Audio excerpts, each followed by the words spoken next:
Praise lord, హల్లెలూయా. దేవుని నామానికి స్తోత్రాలు. మీ అందరికీ నా వందనాలు తెలియజేస్తున్నాను. ఈ దినం కొరకు దేవుడు సిద్ధపరిచినటువంటి మాటలు. ప్రియ సహోదరి సహోదరుడా, నీవు దేవునిలో రక్షింపబడిన తర్వాత, నేను దేవునిలో రక్షింపబడినాను, ఖచ్చితంగా నేను ఆ యొక్క పరలోక రాజ్యం చేర్చబడతాను అని నీవు ఆలోచిస్తున్నట్లయితే, నీ యొక్క ఆలోచన తప్పు అనేటువంటి విషయాన్ని పరిశుద్ధాత్మ దేవుడు ఈ యొక్క ఉదయకాల సమయంలో తెలియజేస్తున్నాడు. ఎందుకొరకు అనంటే, యేసుక్రీస్తు ప్రభుల వారు కూడా బాప్తిసం ఇచ్చి యోహాను ద్వారా యొర్దాను నదిలో బాప్తిసం పొందుకున్న తర్వాత పరిశుద్ధాత్మ పావురము రూపంలో ఆయన మీద వ్రాలినట్లుగా లేఖనం తెలియజేస్తుంది. అదే రీతిగా కేవలము నీవు రక్షింపబడితే మాత్రమే చాలదు, పరిశుద్ధాత్మ శక్తి నీకు అవసరమై ఉన్నది. ఎందుకొరకేనంటే, ఆ పరిశుద్ధాత్మని నువ్వు పొందుకున్నప్పుడు, ఆ పరిశుద్ధాత్మని నువ్వు అంగీకరించగలిగినప్పుడు ఆయన నిన్ను సర్వసత్యంలోనికి నడిపిస్తారు. ఆయన నీకు తోడుగా ఉంటారు. నీ మార్గాలన్నిటినీ సరళం చేస్తాడు. నీకు ఆలోచన చెప్తాడు. నేను సత్యమైనటువంటి మార్గాల్లో నడిపిస్తారు. హల్లెలూయా.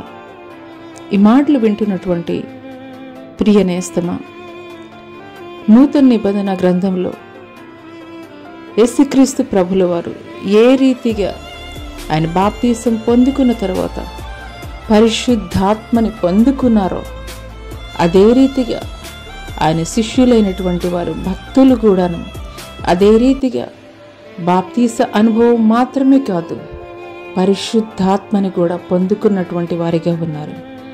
పెంతెకొస్తు పండుగ దినమున వారు మేడగదిలో ఉన్నప్పుడు, పరిశుద్ధాత్మని పొందుకున్నప్పుడు మాత్రమే వారు సాధారణమైనటువంటి శిష్యులుగా ఉన్నటువంటి వారు. ఎప్పుడైతే పరిశుద్ధాత్మని పొందుకున్నారో, వారు అసాధారణమైనటువంటి కార్యములు దేవుని నామం పేరిట జరిగించడం వారు ఆరంభించారు. ప్రపంచం నలుమూలలా కూడాను వారు సువార్త విస్తరింపజేయగలిగారు. ఎందుకొరకు అనంటే, పరిశుద్ధాత్మ వారికి సహాయకులుగా ఉన్నారు కాబట్టి. ఈ మాటలు దేవుడు నా కొరకే మాట్లాడుతున్నారని నీవు విశ్వసించగలిగినట్లయితే, ఇప్పటి వరకు నీవు పరిశుద్ధాత్మ అనుభవాన్ని నీవు కలిగి లేనట్లయితే ఇప్పుడే మోకరించు, దేవుణ్ణి అడుగు. దేవా, నాకు అటువంటి పరిశుద్ధాత్మ అనుభవం నాకు కావాలయ్యా, నేను పరిశుద్ధాత్మని పొందుకోవాలయ్యా. ఈ రీతిగా నువ్వు అడగగలిగినట్లయితే